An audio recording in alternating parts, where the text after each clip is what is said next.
إذا دخلت البنت في سن البلوغ صار الأمر صعب جدا بالنسبة للأب والأم بالكلام عن الحجاب. الكلام عن الحجاب يصيب بناتنا بالارتكارية وبالحساسية، وتبدأ البنت في التمرد والتملص، وأن الأمر يعني صعب بالنسبة لهن، لأن بقية الصف الدراسي لم يتحجب بعد.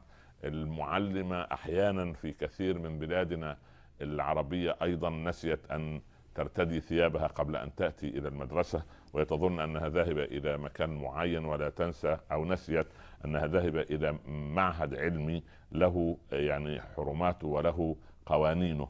فبالتالي تتأثر البنت من المعلمة، من زميلاتها، من أم زميلتها، من جاراتها، من كثير من بنات ونساء المجتمع ما تحجبن بعد. فعندما تتكلم الأم عن الحجاب وتنهر، فكأنما تتكلم عن شيء مستحيل أو شيء صعب أو شيء بعيد المنال.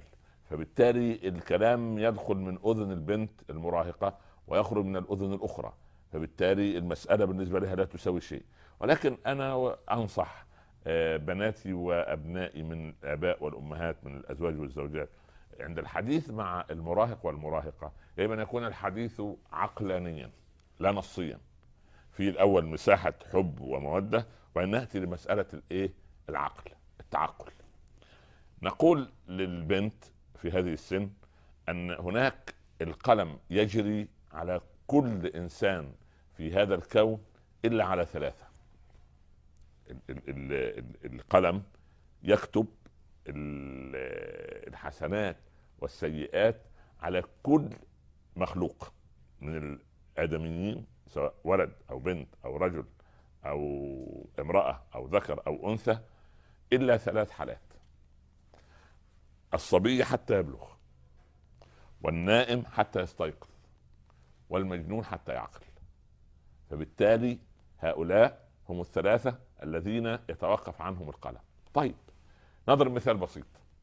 فرضنا جدلا أن واحدة أنثى في 30 من عمرها، أو في 40 أو في 50، ولم تلبس الحجاب.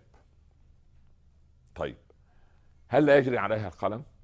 هي أولا هي صبية؟ لا، مش صبية، يعني هي متصابية ماشي، لكن المتصابية دي قصة أخرى، هي التي تتصابى. ليس أدنى لفؤادي من عليم يتغابى، وعجوز تتحالى، ودميم يتحالى، وجهول يملأ الأرض سؤالا وجوابا. هذه العجوز التي تتصابى من ثقل ظلها أن هي في 40 والخمسين، ولا أقول عجوز يعني، وإنما أقول أن يعني بلغت العمر الذي يجب أن تلتزم فيه بأمر الله في الحجاب. طيب، أنت يا بنت 40 أو بنت 30 أو بنت 25 أو بنت 20، هل أنت صبية صغيرة لم يجري عليك القلم بعد؟ تقول لا. طب هل أنت نائمة؟ يعني ما خطر لك أن الله عز وجل أمر النساء بالحجاب، سورة الأحزاب وسورة النور؟ تقول لا والله أنا مستيقظة. طيب، يبقى بقيت حالة ثالثة غير مكلفة. ما إما أنت صبية، الصبي حتى يبلغ، أو نائمة، النائم حتى يستيقظ، والحالة الثالثة إيه؟ حتى يعقل، اللي هو المجنون. طيب، يبقى أي قسم الأول نضع اللا محجبة في هذا القطاع. هذا أمر. الأمر الثاني: الطفل في بطن الجنين في رحم أمه، في بطن أمه، في ظلمات ثلاث. لماذا هو عاري؟ ليه لا يلبس؟ لأنه عاري من العقل، ليس عنده تعقل. فلما كان عاري من العقل كان عاري من الثياب، فمن تعرت من ثيابها فقد تعرى عقلها، مش الآخرين اللي هم من الكاهرين للدين، سواء من بني جلدتنا أو من غيرهم، عندما يقولون أن الحجاب غطاء للعقل. هي المرأة التي لا تتحجب إنسانة للأسف الشديد ألغت عقلها، هي عارية من العقل، ليس لها عقل، فبالتالي ليس لها ثياب. خلاص، يبقى إذن الطفل عندما يكون جنينا في رحم أمه عاري العقل، فعاري عاري الثياب. لما ينزل من بطن أمه ما اكتمل عقله بعد، فنعمل فيه إيه؟ نبدأ سبحان الله العظيم نغطيه نحن، ونغير له نحن، ونلبسه نحن. وحتى بعض المعقدين والمعقدات من الآباء والأمهات يشتروا للاولاد والبنات الصغار يعني اسعار رهيبه جدا ومكلفه جدا وغاليه جدا لتعويض نقص عندهم. لما يكون طفل عنده شهرين يعني لا يمشي، ربما يشتروا له حذاء صغير يكبروا به قدمه ولا يتركوه يتعرض للهواء، بيكون بثمنه غالي جدا لانه من ماركه كذا او مدير. هذه عقده نقص. ده الاب والام هؤلاء دول عايزين علاج نفسي، عندهم عقد نفسيه يعوضوها في الايه، في الصلاه. طب الولد لا يمشي، البنت لا تمشي، كيف هذا الحذاء بهذا المبلغ العجيب اللي ينفق على اسره شهر؟ فهذا امر. المهم، فيظل الطفل الى ان يعقل يبدا هو ان يستر نفسه. ولذلك اقول لو ان نائما عزكم الله كشف عن عورته، هل يعيب عليه احد؟ لا يعيب عليه أحد. ليه؟ لانه مستور العقل. هكذا ايضا يجب الا نعيب على هذه اللا محجبه او غير محجبه، لاننا نعتبر ان عقلها قد تبخر منها. ليه؟ لان الحجاب هو اصل، واللباس والستر هو اصل الخلقه. يعني ابونا ادم وامنا حواء قبل ان ياكل من الشجره كانوا عرايا ولا كانوا متغطين؟ لا، كانوا لابسين لباس التقوى، لباس الجنه. سبحان، ينزع عنهما لباسهما. سبحان الله، ينزع. هكذا مهنه الشيطان، ينزع اللباس عن الايه والستر عن ال الانسان. ولذلك الفطره، يعني الحجاب في الغرب مستهجن عند الاوروبيين وعند الامريكان، لغير المسلمين والمسلمات مستهجن، دايما يستقلوا به.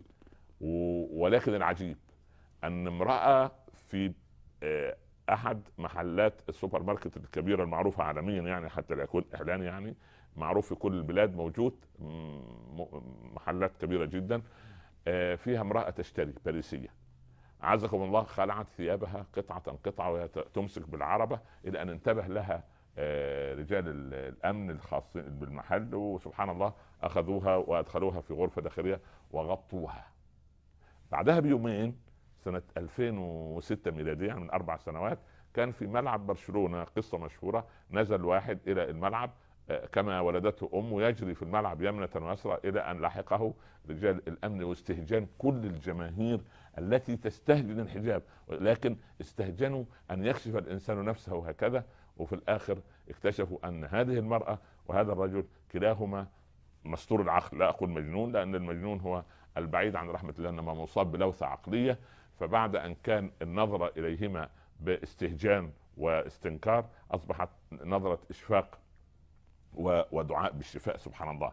إذا من تريد أن تكون يعني هكذا، يعني لماذا المرأة سبحان الله لا تسمع كلام الله عز وجل، وكأنه تقول أو البنت تقول إحنا هكذا نريد أن يكون حوارنا مع بناتنا من المراهقات من البالغات. يعني هل تريدين ان تكوني هكذا؟ يعني هل تريدي ان تكوني يعني سبحان الله هذه الصفة العجيبة التي لا توجد الا في غير الانسان والعراء يعني. ولذلك المسلمون والنصارى كلاهما، كلا الطائفتين تحترمان وتجلان امنا مريم عليه السلام، سيدة مريم ام سيدنا عيسى عليه وعلى نبينا الصلاة والسلام. وعلى فرض جدلا ان هذه الصورة صحيحة لامنا مريم كما تصوروها، هل هناك في العالم كله صورة لمريم عليه السلام حاسرة عن شعرها او عاملة شعرها فورمة معينة او تسريحة معينة؟